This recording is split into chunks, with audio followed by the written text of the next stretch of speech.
Esta un trabalho bastante novo para mim. Passou. Yung na Aruba sa kiko desmantelação profissional tá.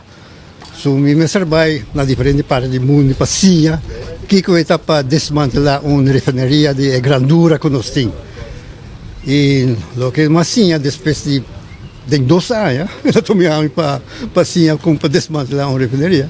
Mas sim, eu não tenho que pagar para desmantelar. Pero po gana placa para desmantelar.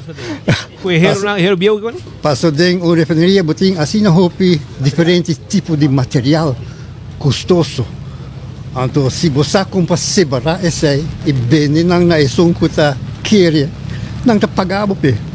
Então, o que por gana aí não, por paga para desmantelação. Quanto luna de desmantelação a tomar lugar foi o momento com a comissão?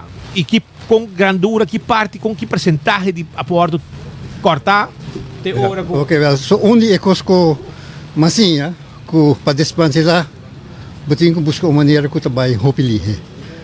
E na Holanda, mas topa com schot, sei que é um começar a desmantelação. Schot nang ting schaar nang ko bing para mim viajar na Aruba.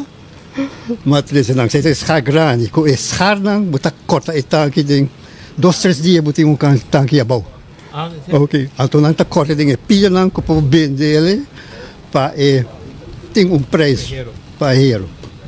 Ok, so sei tá e com hopi a war desmantelar. E quanto tempo de desmantelação? Well, nós a desmantelar mais ou menos 250 tanques. Nós temos 600 tanques. Agora vou que dá nada. Não, se cara não. Está. 20 nem? Mensa quanto tanque não tem, passou nunca mais vai. Não está assim. 250 tanques. E depois nós começamos com units, pipe stills, não.